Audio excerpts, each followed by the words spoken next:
John chapter 5, John chapter 5.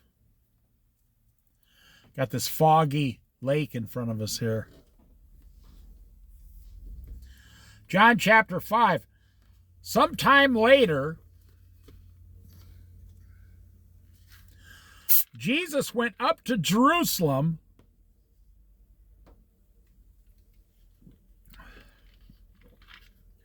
for one of the Jewish festivals. Did you know that Jesus always observed the law as a man? He never broke one commandment of God, and he kept all the Jewish festivals. He kept everything. He was a Jew. He was a Jewish Israelite, Jewish Israelite. So he went up to Jerusalem for one of the Jewish festivals. Now, it's not hard for Jesus to do that because he loved being around the people. He saw it as an opportunity.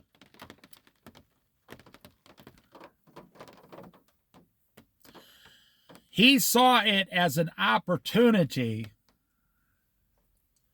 to, proclaim the good news of the kingdom of God. Do you know in the kingdom of God, there's no bad news? No, there's no bad news in the kingdom of God. No bad news in heaven. There's only bad news on earth with men. I could even make the point, there's no bad news on the earth. There's no bad news with the animals in the ocean or the animals on the land. It's just man creates bad news.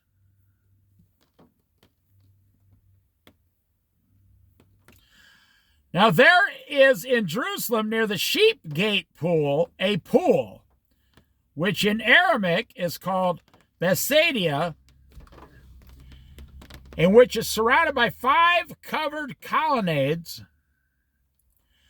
Here, a great number of disabled people used to lie. The blind, the lame, the paralyzed.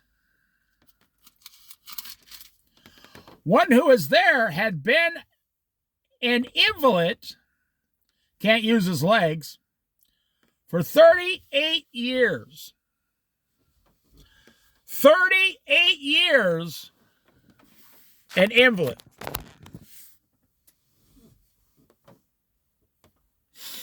You think, wow, what the heck happened there? Right?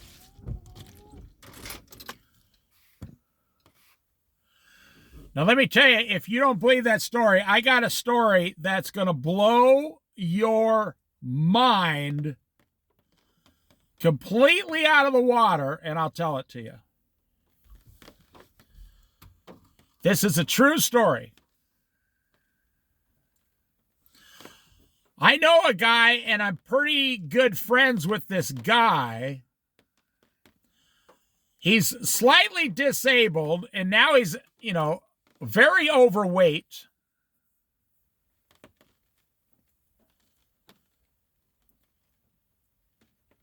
And he lived, he's like 350 pounds.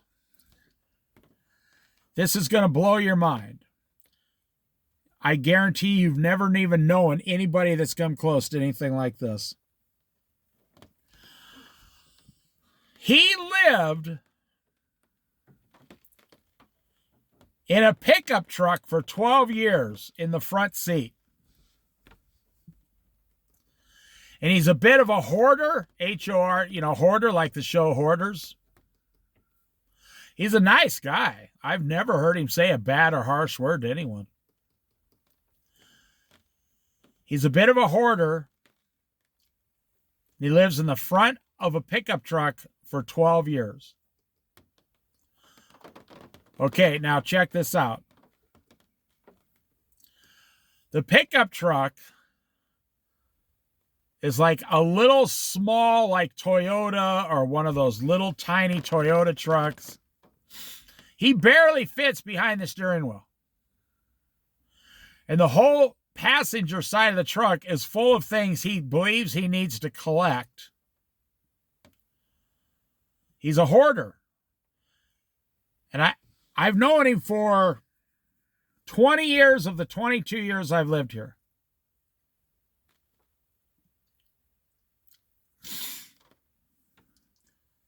Let me tell you why the homeless problem can't be solved. The disability problem, the psychological problems. This man takes no drugs and no alcohol. No, he doesn't do either. He's a little slow. His mind is perfectly, he understands everything you're saying and stuff. He always answers nicely and truthfully and honest. He lived in the front of a pickup truck, like a small pickup truck with a four-speed shift sticking out for 12 years on the street.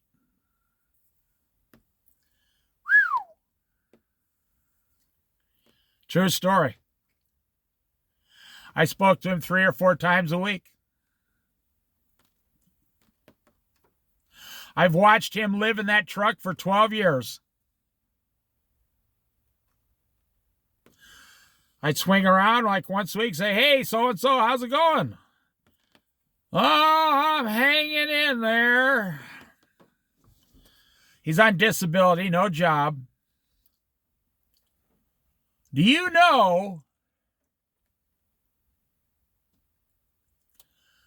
they built some new apartments out here, subsidized state-run apartments?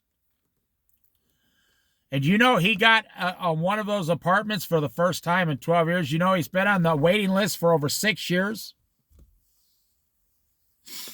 If anybody should have got this like 6 years ago, it should have been him. But it's all like a lottery. Your name comes up, then they change it, and then funding goes down, and then funding goes up. Now, this is the perfect story to talk about. Jesus is going to walk up to this guy who has been an invalid laying on the ground there for 38 years.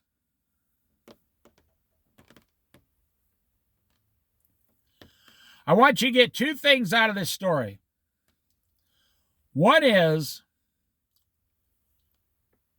things that happen to people that can't help themselves are beyond even your comprehension, trust me.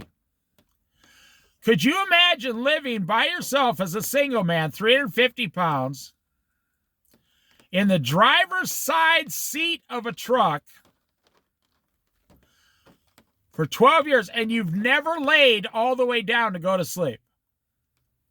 And in 12 years, you've never gotten over 3 or 4 hours sleep without being woken up by something. Wow. I'd ask this guy, how come you don't get help? He says, well, I'm on the list. I'm trying to get help. I've been on the list for 6 years. I say, okay. You think about people who help people. There was a guy about 2.5 years ago living on a bus. And he was like 25 years old. And he was living on a bus. He was on his, he didn't have any money. And he begged for his money for gas money and stuff.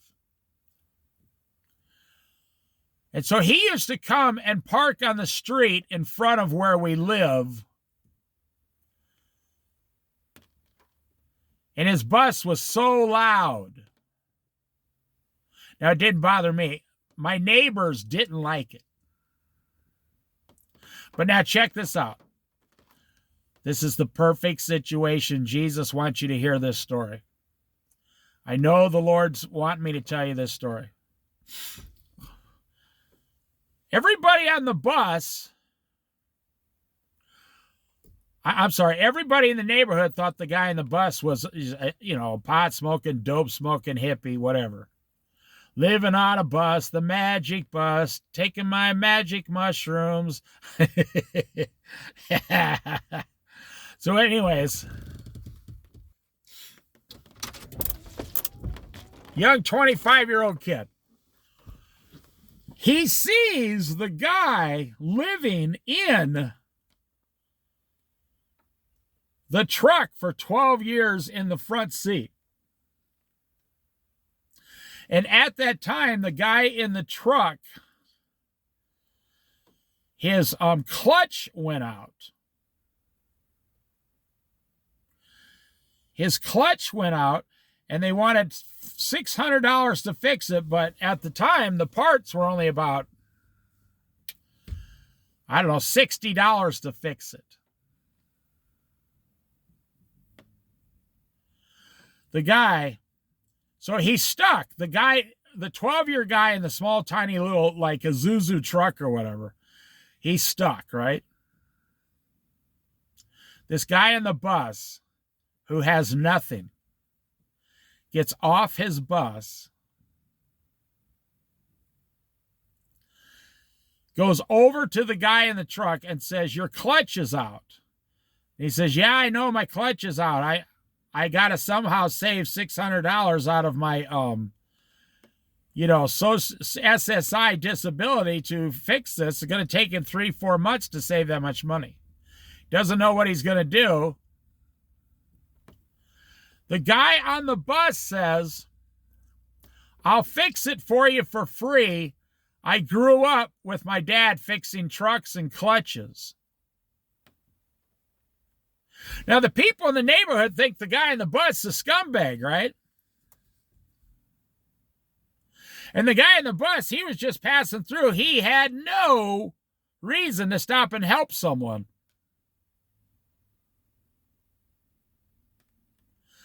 You like this story so far? It's 100% true. I'm watching this whole thing play out in my neighborhood. The guy tells the other guy, "You wait here. I'll drive my bus up. I'll get the parts. I'll come back and I got some tools on the bus. I'll fix your clutch in the parking lot there." So he gets under there. One day he had a brand new clutch on there for like $60. This kid, 25 years old, knew exactly what he was doing. That's how he kept his bus running.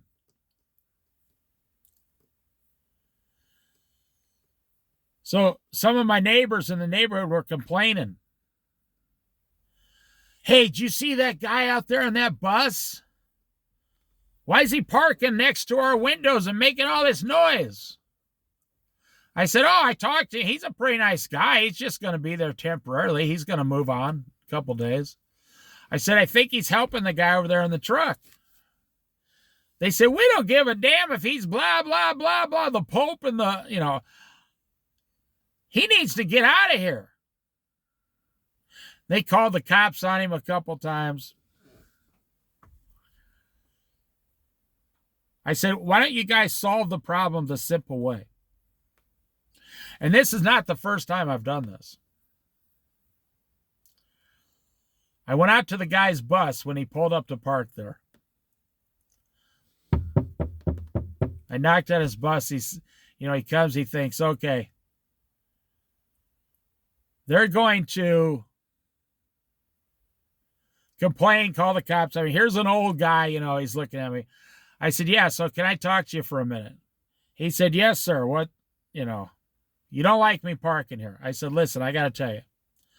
And I told him I really appreciate him helping the guy in the truck and all that I noticed that. And he said, "Oh, okay."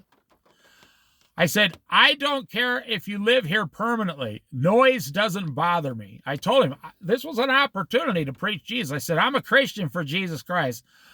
So I don't care what you do. Stuff like that doesn't bother me." I said, "But all my neighbors," he said, "Yeah, they already called the cops on me twice." I said, "Here, I'll make a deal with you."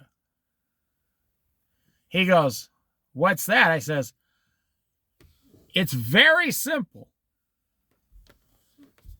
I'll pay you $10 to just park around the corner so nobody can hear your engine. I said, plus it's better there at night. There's no places, there's no residents. It's just businesses, and the police never pull anybody out of there. He says, you're going to pay me $10 just to move the bus like 75 foot around the corner. I said, then all the neighbors will be happy. You'll have some gas money. I know you spent your last $60 to help him on the truck. That's why you're still here, because he had to then put out a cardboard sign to get his $60 back because he gave it to the guy to fix his clutch. He paid for the parts on the bus. So when we read here, this guy's been here for 38 years. I just saw a guy living in a truck for 12 years. So they got these apartments fixed here in town, brand new. Brand new. And the guy in the truck, his name came up. I started praying for him. His name came up. For the first time in like 30 years, he has a brand new apartment with a bed to lay down on. And his old broken down truck sits right out front. And I think they got a laundry room in there, of course, but I think they got an exercise place. He's going to go down and start exercising. Now, that's what I'm saying. No situation is out of control with Jesus. None. Everything can be fixed as soon as Jesus shows up.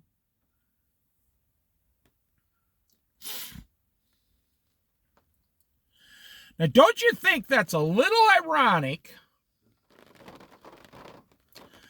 that some kid on a bus who used to refurbish and rebuild clutches on old little small pickups with his dad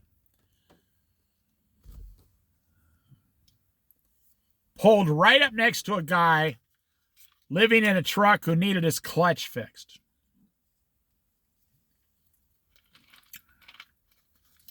I've seen too many things happen and not believe in God. Real quick, and then we'll finish this story. I was in Colorado. The Lord said, get ready to move to Oregon. I've never been to Oregon. It's a long ways away. I said, okay. He said, 2 weeks. We put in our 2 weeks notices at our jobs. I go out. My 78 Chevy station wagon won't start.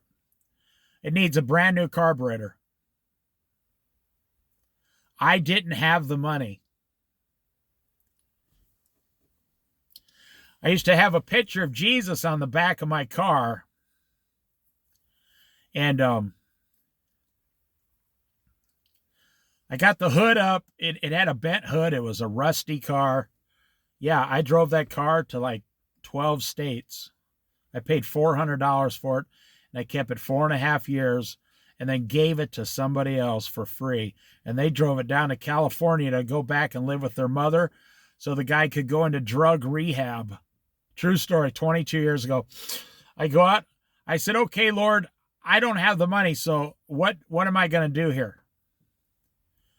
This Mexican that was cleaning, well, he was doing like yard work in the area. He just got hired recently. This place I was living. He comes up. He doesn't speak hardly any drop of English. This was a real Mexican from Mexico.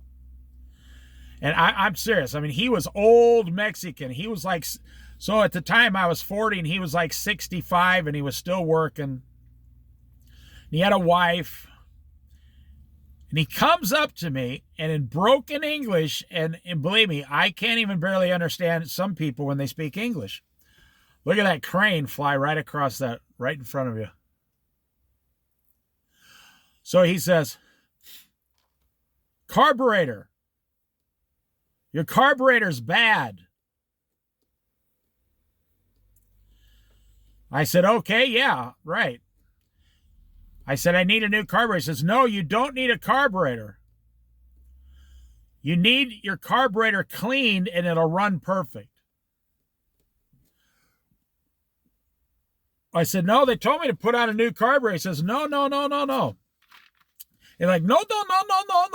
You listen me.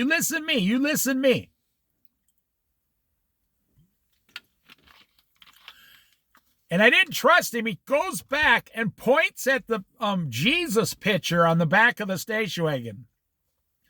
He points at the Jesus picture, points at himself, at his own heart, then points at me. Says, you trust me. I believe in Jesus.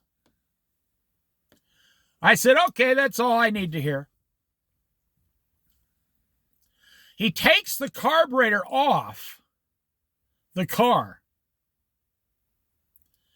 and said, and he said, you want to talk about having faith here.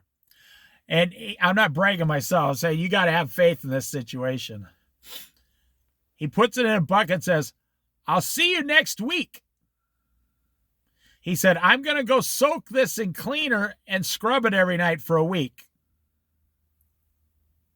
And then he says to me, trust me, when I lived in Mexico for the first 50 years of my life, I worked in a Chevy carburetor factory. That's all I did was make carburetors. I'm like, wow. Okay, Lord. All right. Okay.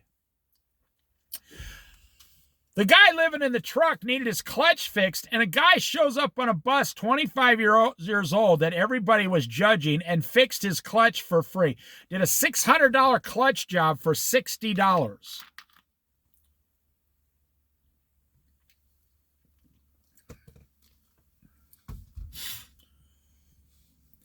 The guy comes back with the carburetor. There's an eagle right there. That's a bald eagle right there. Well, you're probably not going to see it because... Oh, it took off. There's another one right there, a second one. There's four bald eagles right there. 1, 2, 3, 4 flying around this. I'm looking for some fish. So the guy comes back with the carburetor a week later, puts it on the Chevy, and he goes, vroom, vroom, vroom, vroom, vroom, vroom, vroom, vroom, vroom. It was like a race car. And I was like, whoa. And he explained to me, inside there's little balls, and you got to get up in there with special tiny little brushes that he had from Mexico. And you have to know a special way to completely get all the carbon out of the inside of the carburetor. He said carburetors are fuel and air, and you can't get any fuel or air in your carburetor. I was like, so I was leaving in like 6 days, and the guy had the car running. It cost me $0. Zero, free. So I went in, I asked the guy, I said, okay, I'm not taking all this stuff I own with me, but I pointed, I said, anything I own here you can have. He took 3 or 4 items. He took a lamp. He really liked this certain lamp I had. A couple other things. And I gave him a vacuum cleaner that I wasn't going to use anymore. Funny. He said he was going to refurbish the vacuum cleaner and use it. That's the difference between a Mexican and an American. Mexicans will go to the junkyard and get all the parts out of a car, like the body parts, and make them in brand new because it's just metal. That's what this guy did with this carburetor. So you think something bad happened. Now check this out. I was getting 10 miles to the gallon with that car, right? When the guy fixed the car, we drove from Colorado over the Rocky Mountains, over the Sierra Nevadas, through Utah, Idaho, through Wyoming, because we went to Yellowstone National Park. That's a whole nother story. Okay, I'll just tell you, it's a 2-minute story. My wife said, do you think we could go to Yellowstone National Park? And I said, we don't have enough money. Remember, I told you we moved to Oregon with $260 and a full tank of gas. I was literally on the road in this station wagon with $260 and a full tank of gas. So we're about halfway Yellowstone, and, you know, I still got like $200 because I'm eating food out of my refrigerator coming up here. I wasn't worried. I mean, we are always people at work, so I've never taken help or food stamps from anybody my whole life except my parents and Jesus, of course. And I says, well, let's drive up and see how much it costs to get into Yellowstone. So we're waiting in line. There's a little gift shop outside of Yellowstone where before you drive in, you can walk in and get some postcards and stuff. So, well, let's just get the postcards in case they turn us around. And because it was something like $50 or $60, we didn't have the money. We pull up to the gate. We waited in line like a half hour. You know, everybody else was.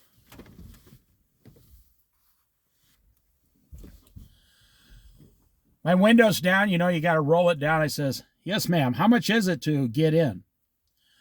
She said, oh, it's your lucky day. I said, oh, yeah. She said, George Bush was president then. George Bush Jr., he just declared for the first time ever that this will be National Parks Free Day. Free National Parks Day. Anybody can get into national parks this weekend for free. I said, you got to be kidding me. I looked at my wife. I said, there's no charge. It's free. She said, yeah, you can drive right in. Wow. I drove all the way through Grand Tetons, all the way through Yellowstone, and out the north entrance where you just go into the tip of Montana and then out. And I told my wife, let's drive to the tip of Montana so I can say I was in Montana once.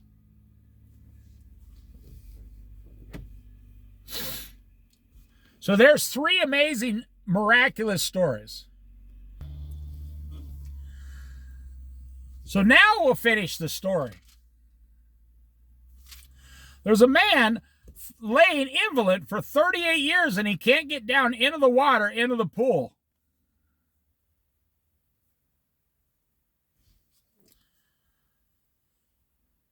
When Jesus saw him laying there and learned that he had been in this condition for a long time, he asked him, do you want to get well?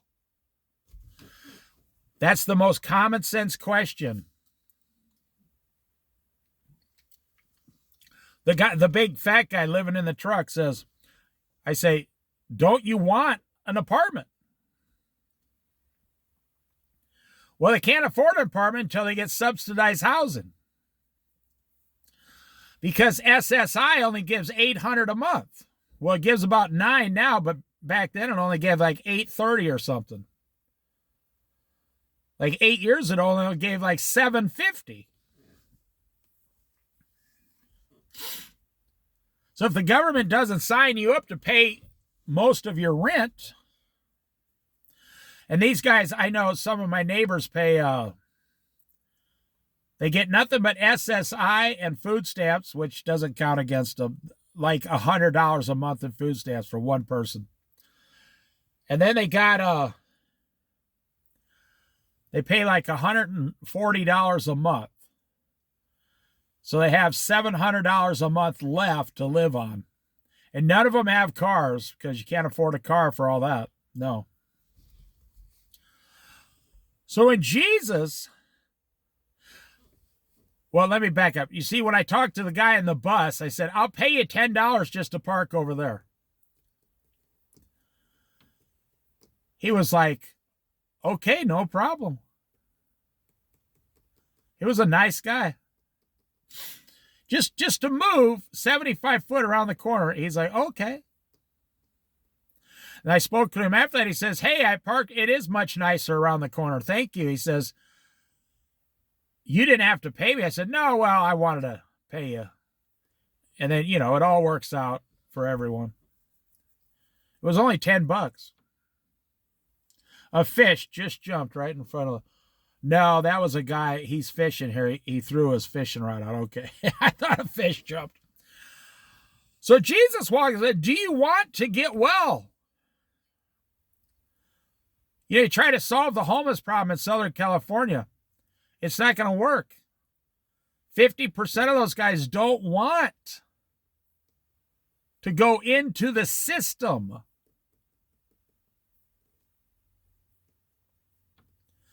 I knew a guy who was homeless for like 30 years, but he was a Vietnam veteran, so he finally got free housing, and he couldn't sit in the house. It was freaking him out. He kept having to walk around town all day and then just go home to the house to sleep and eat. It took him 3 or 4 years, about 3 years, to get used to being in a house without feeling like he was in a cage.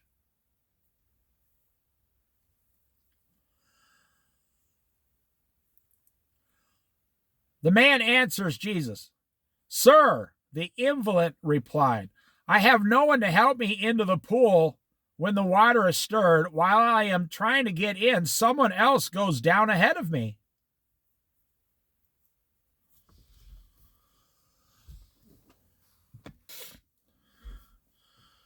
Now, that seems like a really hard story to believe. It seems like the story's not true. Now, we know it's true because it's in the Bible, but the part where the guy is saying 38 years and he couldn't get one person to help him doesn't seem believable. However, I just watched a guy live in the front seat of a truck at 350 pounds and no one would help him for 12 years. Now, I mean, I would talk to him. People would talk to him. But there was no help for him from the government, nothing. His name kept getting passed on by in the lottery for the free housing. What's not free, it's subsidized. So the fact this man sat here for 38 years, that's only 3 times longer than the guy I know living in the truck. I know another guy who worked full-time in a grocery store. He had a wife and kids. Now, I don't know their personal business, but they were getting divorced. And the wife said, me and the kids live here and you got to go outside. And he lived 3 years in the front seat of a Chevy truck at the beach. This was about 18 years ago. He lived in the front seat of that Chevy truck for 3 years while still working full time.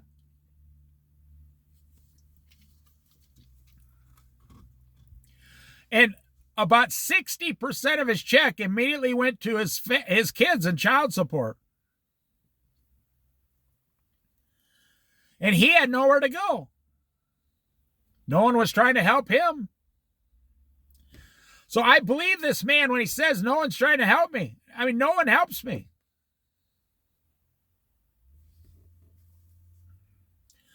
Then Jesus said to him, get up, pick up your mat, and walk. Now, right here, we learn Jesus has all authority over heaven and on earth immediately.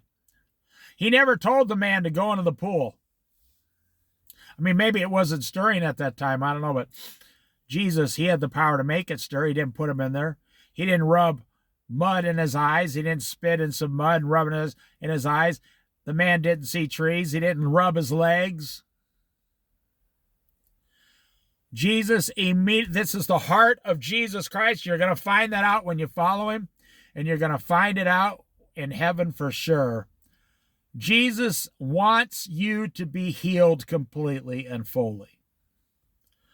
Jesus wants you to be healed like you've never been healed before. Jesus hates sickness. Jesus hates darkness. Jesus hates falsehood. Jesus hates lying. Jesus hates death. Jesus hates all these things because Jesus is all about life, giving life to the fullest. In heaven, nothing dies. Can you imagine how vile death is to God, like a filthy thing? There was no death until we sinned in the Garden of Eden and ate the forbidden fruit off the tree. Then we started aging and dying. A fish did jump right there in front of me. That was a fish. The guy wasn't even having his rod out.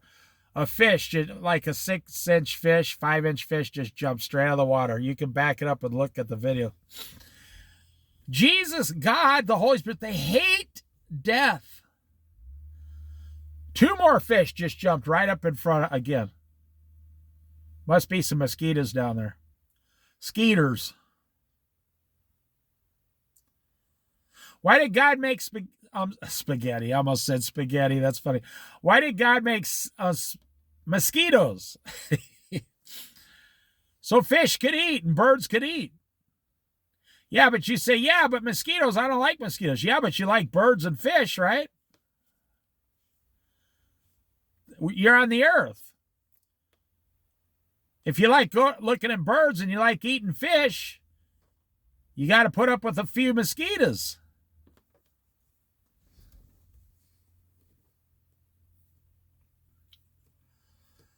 Get up, pick up your mat and walk. At once the man was cured. He picked up his mat and walked. Now listen. To me, I think this is more miraculous than raising a dead man from the grave, in my opinion. Because to raise a dead man, all Jesus has to do is call him out of heaven, put him back in his body, and he gets up. This man's legs were completely dead, shriveled. The flesh on them was probably rotten. Sores all over. You ever see someone in a wheelchair in the old days? Sores all over them. Yeah. Especially back then, they don't shower, they don't take baths, they don't brush their teeth. Probably no way for this guy to shave. He just looked like something out of a Monty Python skit, like the Hermit Man out of a Monty Python skit. And for Jesus to just say a word and those completely dead, rotten, smelly legs just instantly come back to life. Can you imagine that man laying there? He's looking up at Jesus.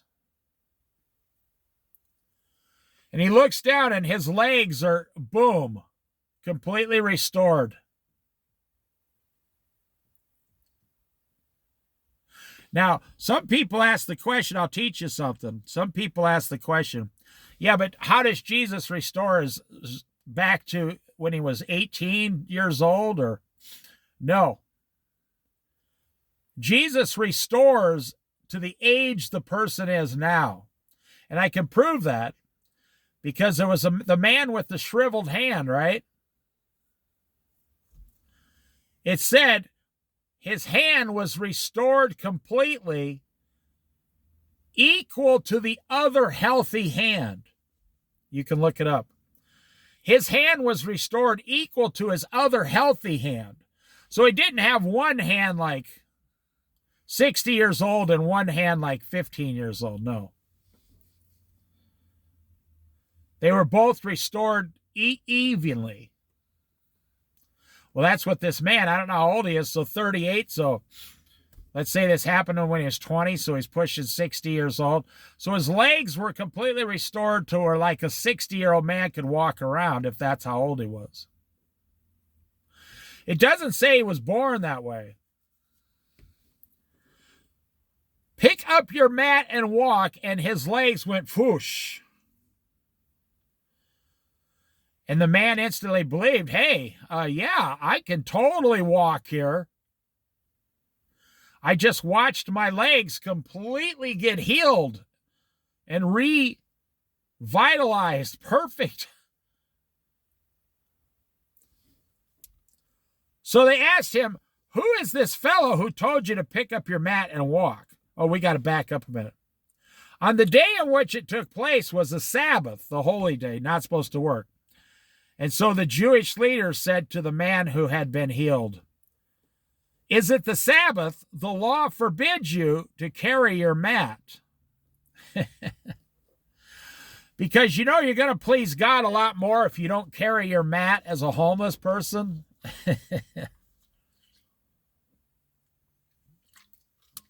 See how stupid that sounds?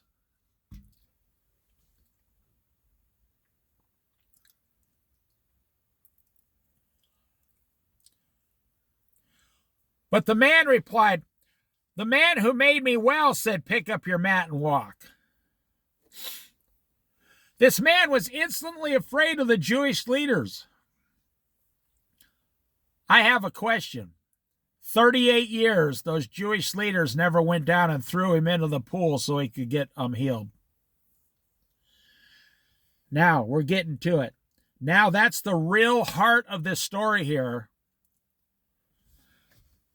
You see an invalid outside your house for 38 years.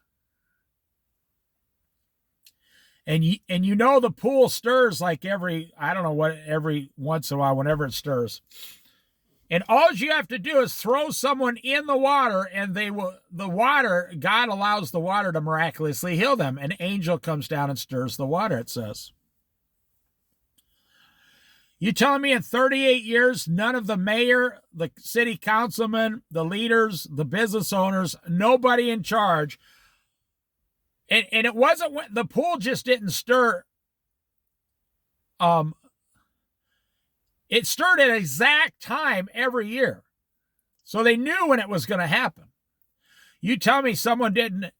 I mean, if I saw a man down there and I knew that if you just throw him in this water, he would be healed, I'd be sitting there. I'd have the guy in a wheelbarrow.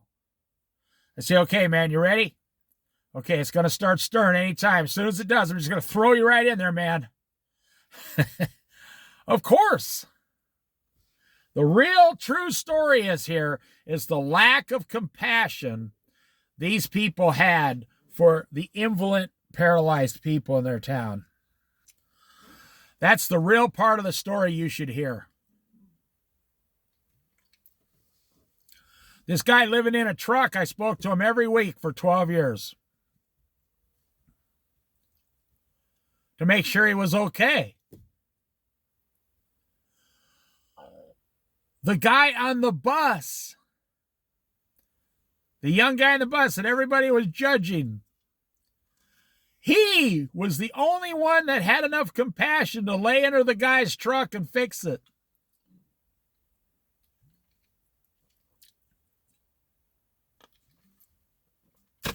How is that possible?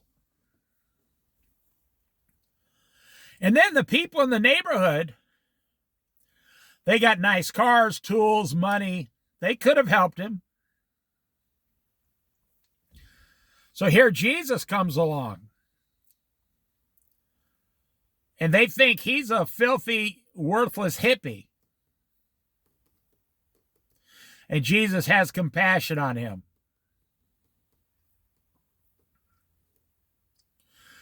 The man who was healed had no idea who it was, for Jesus had slipped away into the crowd that was there. Later, Jesus found him at the temple and said to him, "See, you are well again." Now listen, This is the other message you're supposed to get out of here.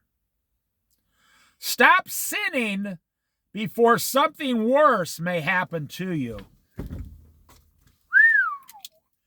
I'm going to circle that in my Bible. Verse 14, chapter 5. So this man was sinning. It kind of assumes he got into this situation through sin. And it also assumes that Jesus saying, even as a paralyzed man, he's sinning. Now listen, see to it that you stop sinning or something worse may happen to you. The man went away and told the Jewish leaders that it was Jesus who had made him well.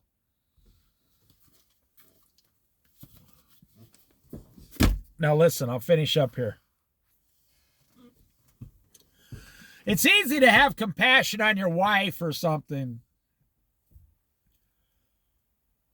Or your children for sure. Or your parents.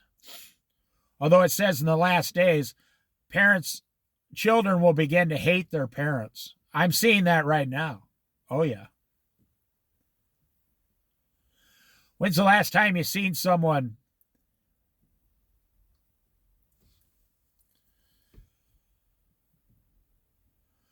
some kid hanging on their parent, in total love? It's pretty rare today, but when I was younger, it was like that all the time.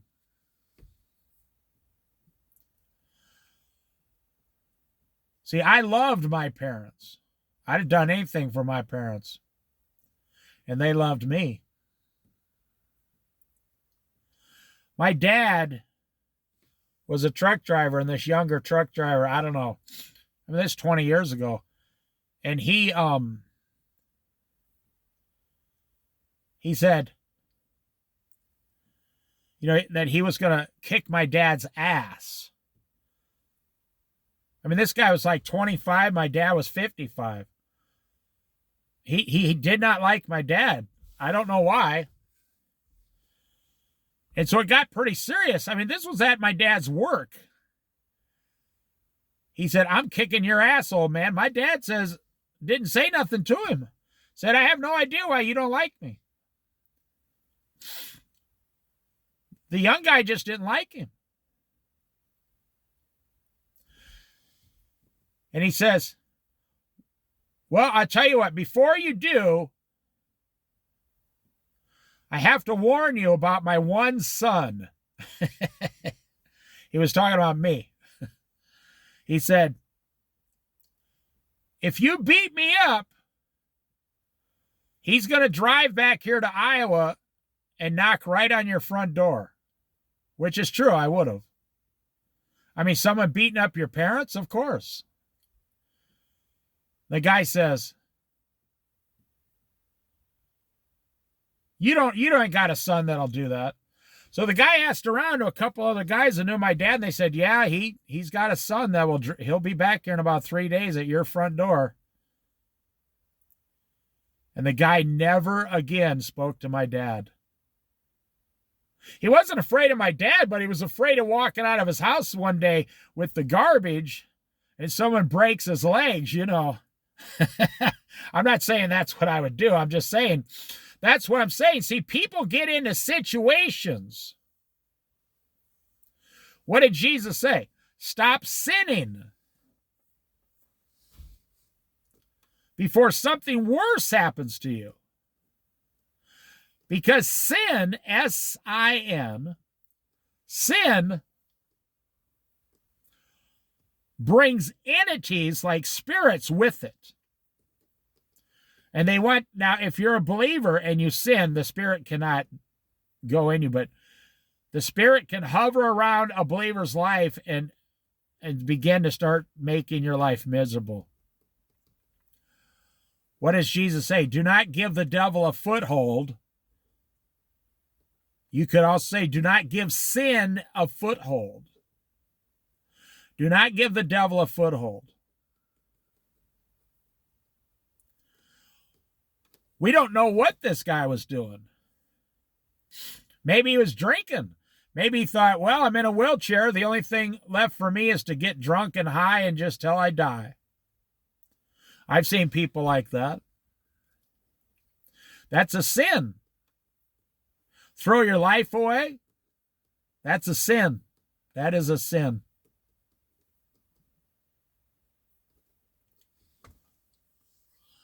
Throw away the life God gave you? See, that guy was threatening my dad. That's a sin. Threatening to beat up some senior citizen because you don't like him? We have people on YouTube now, homeless people. They think it's funny. In New York City, this is happening right now. And they're videotaping it and putting it on Instagram or whatever. They're punching random young girls in the face, white girls. They think it's funny.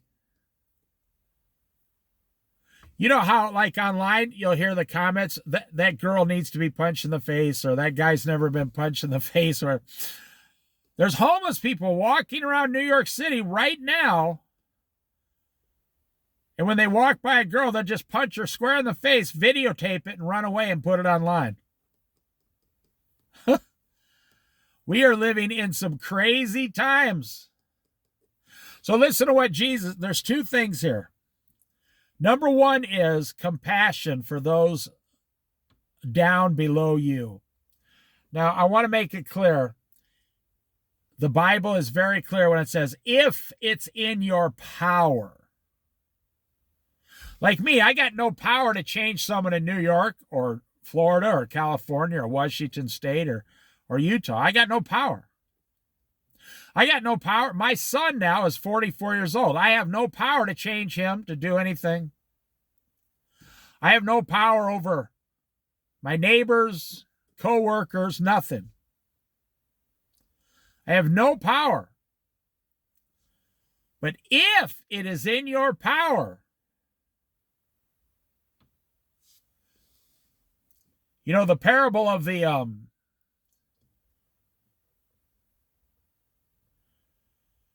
guy who got beaten and robbed and thrown in a ditch, and you know, the Jews walked by, the priests walked by, all these holy people walked by.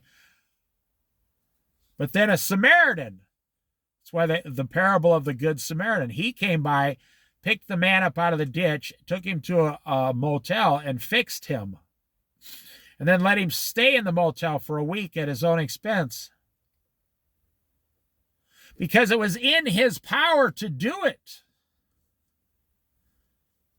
And it says he was a businessman, so a traveling businessman, the guy who did the fixing, so he could probably afford it. But I'm telling you,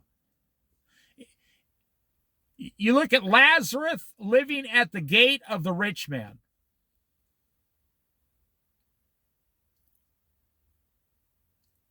I walked out of a place where I lived once, and there was a girl laying on the steps, completely wasted.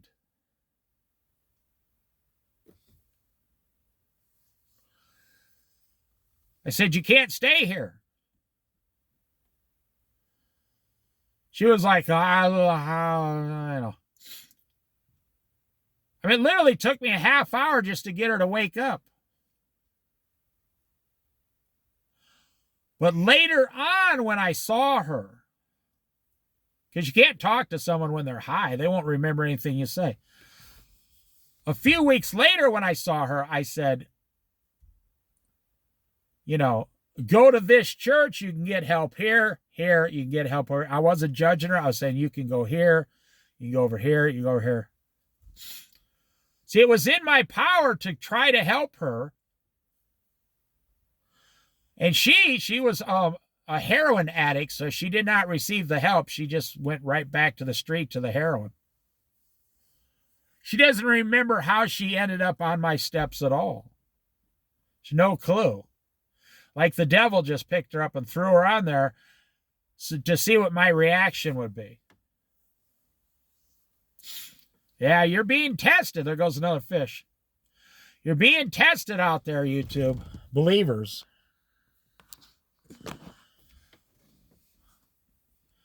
God will test you. He won't tempt you. The devil will tempt you, T-E-M-P-T, but God will test you to see how you react. We're all tempted every day. I mean, I always say this on this channel. If you have $100 right now in your pocket, you can go to the liquor store and get a really nice bottle of whiskey for $20. And you can go to a cheap motel and get a pretty nice motel for about $60. And then you could go get a prostitute for $40.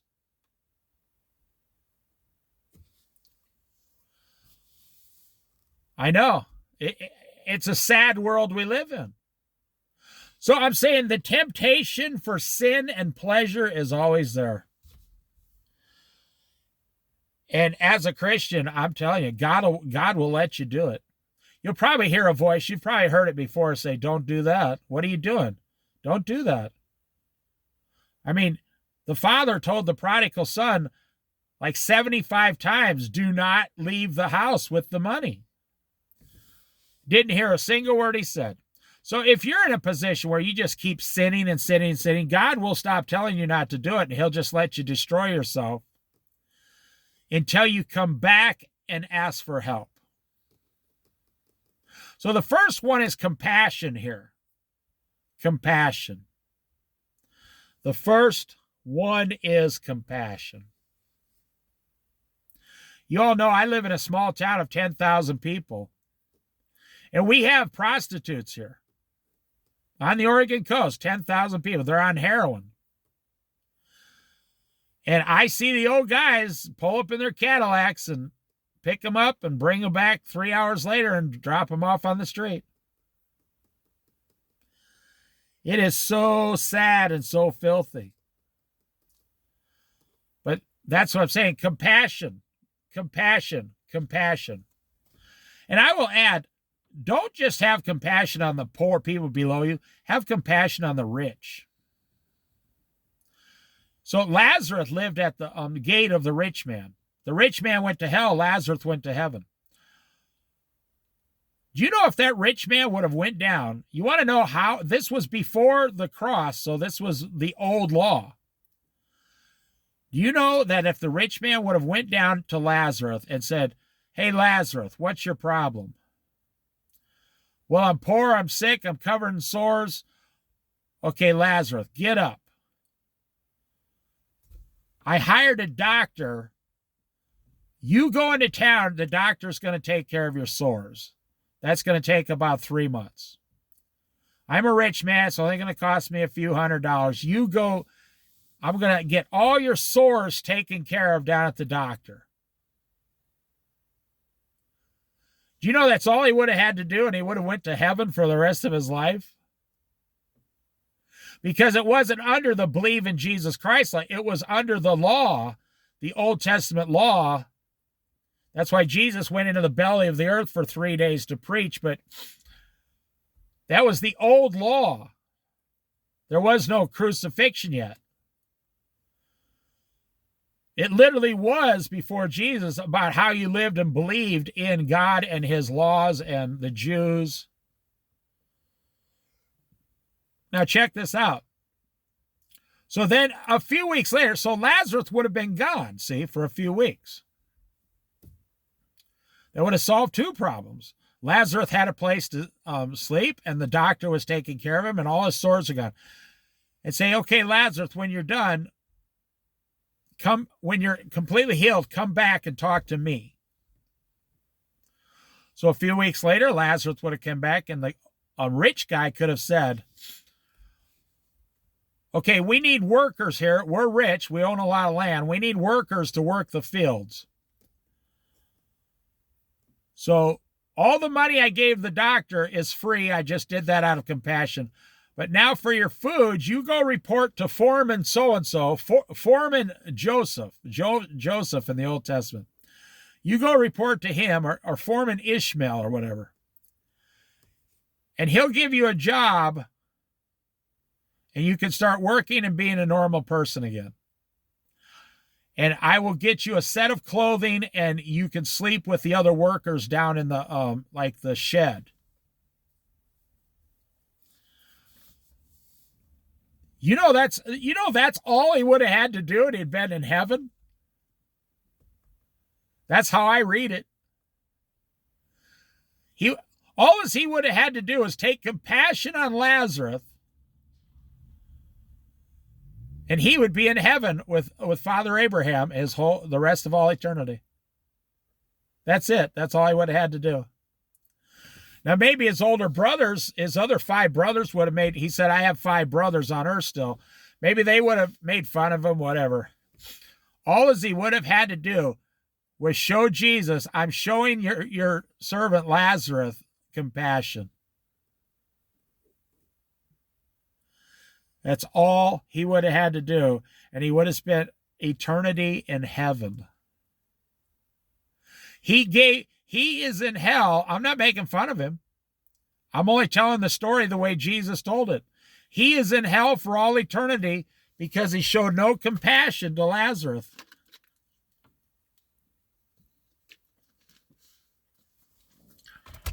That's how I read that story. Okay, the second one, and then we'll finish. This is real simple. Stop sinning before something bad happens to you. Before something worse happens to you. Now, have you ever committed adultery and everybody found out, your wife almost left you, your kids know about it, your parents, everybody was ashamed of you. You went to Christian counseling at the church, and after 6 months, you went back to the house, you saved your marriage. Well, then Jesus would tell you, don't ever sin again or something worse will happen to you. You ever stolen something and you got caught and blah, blah, blah, blah, blah. You were disgraced. You paid it back. You got fired. Well, Jesus would tell that person, stop sinning before something worse than that happens to you. You know, you think you can look at pornography and nothing's ever going to happen to you. No, because God's watching. And one day, God will say, enough. I'm now going to have an accounting with you. You've looked at pornography one too many times. I'm going to now bring your account in. Your account is due right now.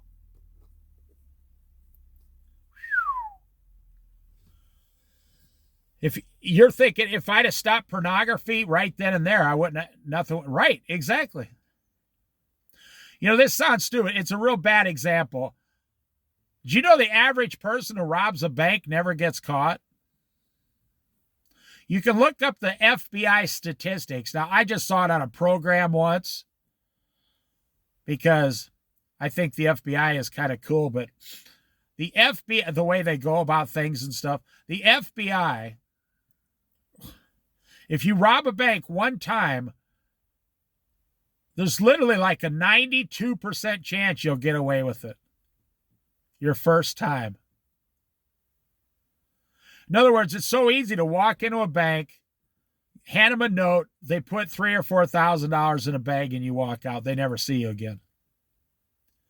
Now, well, God sees you. You're going to have to pay it back one way or another because God saw you. But on earth, so this is very funny. It's the perfect example of what I'm saying. If you rob 2 banks, you now only have like a 75% chance of getting away.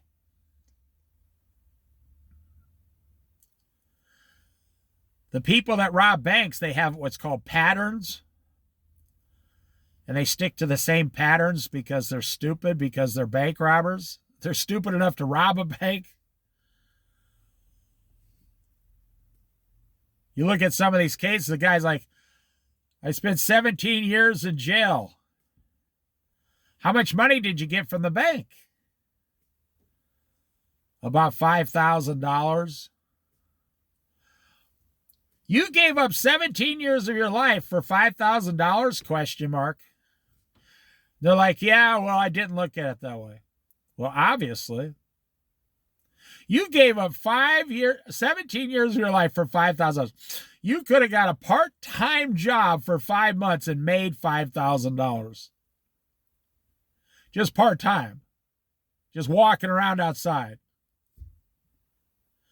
You easily make $1,000 a month part-time. So then it's number three. Number three, the third time someone robs a bank.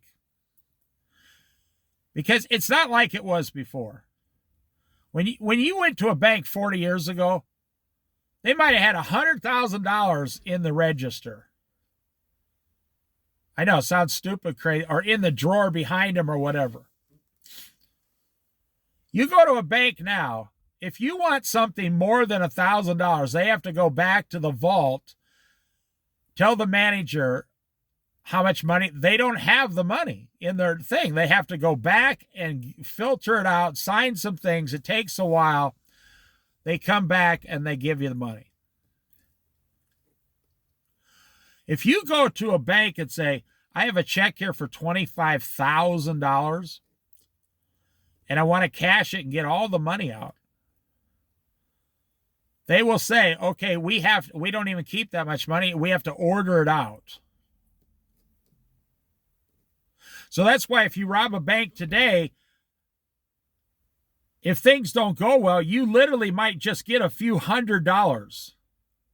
Like if you're dumb enough to walk into a bank right after someone before you went in and took out $2,500 out of their account, and you go up to that teller and say, give me all your money. And they're like, okay, I only have $18. But then again, I guess people rob 7-Eleven for like $27. There's like 12 cameras in a 7-Eleven. So anyways, so the third time, you only got about, I don't know what I said, a 60% chance of getting away. The fourth time, now it switches. You literally have like a 70% chance of getting caught because that's just how good the FBI is. These guys do this for a living. They got your number. They can almost pinpoint the next bank you're going to go to. And after the third bank, it's now just a matter of time before you will be caught and put in jail. Okay, the reason I brought that up, because it's the best example, the same thing is with sin. Jesus said, stop sinning before something worse may happen to you. Okay, now check this out. You go down, drink beer. Nothing happened. You drink beer for a year. Nothing happened. You drink beer for 8 years. Nothing happened. You drink beer for 10 years. Nothing happened. You drink beer for 22 years. Nothing happened. You drink beer one more time, boom, you're in the hospital inside of a x-ray machine. They're trying to figure out what's wrong with you. You're like, damn, that just, boom, it just happened. Right. You know, they say now, they've just figured this out. People who smoke marijuana have a lot of mental problems now. Now, they never knew this before because they never had, 20 or 30 states that legalize marijuana. But now they're getting all this information from all these places. They're getting all this information from all these places that the effect marijuana is having on everyone. And it's turning you into a psycho in your brain. It causes like schizophrenia, all kinds of stuff.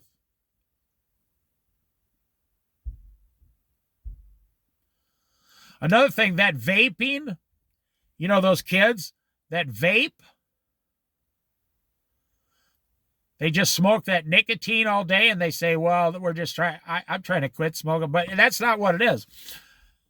It's all these 24-year-olds and younger vaping.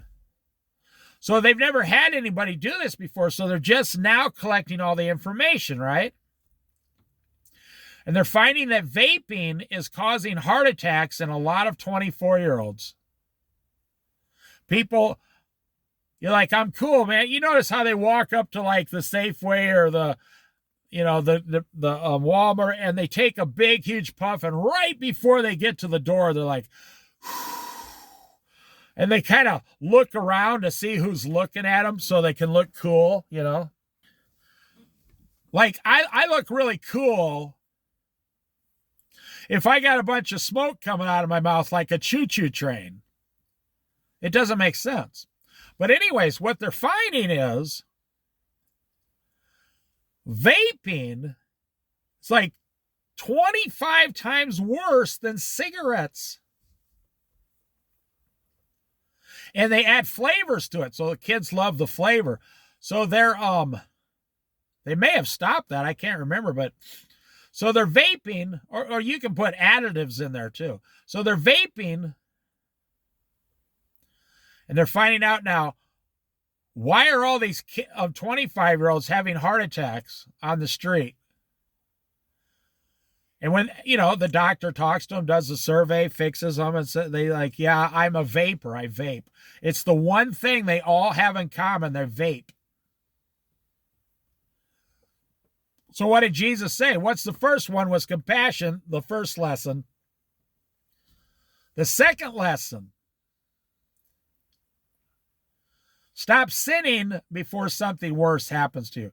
Now, I want to add before I end here, compassion, you cannot work your way to heaven now after the cross. This was before the cross. Now that we have the cross, you cannot work your way to heaven. You cannot go around doing good works and still go to heaven. Because Buddhist monks do good works. Muslims do good works. Mormons are the biggest ones that do good works. But they don't believe in the right Jesus. They believe Jesus was just a man. I mean, they don't believe he was God. So today, good works, it is about compassion, but if you're doing compassionate and good works,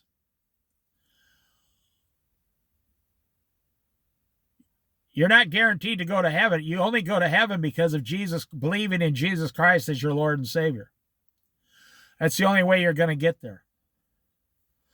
Good works won't do it. It's not going to work that way.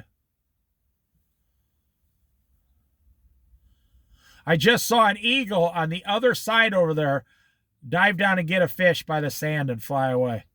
Right there, yep. I'm going to drive over there and look at there. That's all I got to say. Those are the two lessons there. Think about it. Jesus told an invalid for 38 years, stop sinning before something worse happens to you next time. Like, huh? Stop sinning?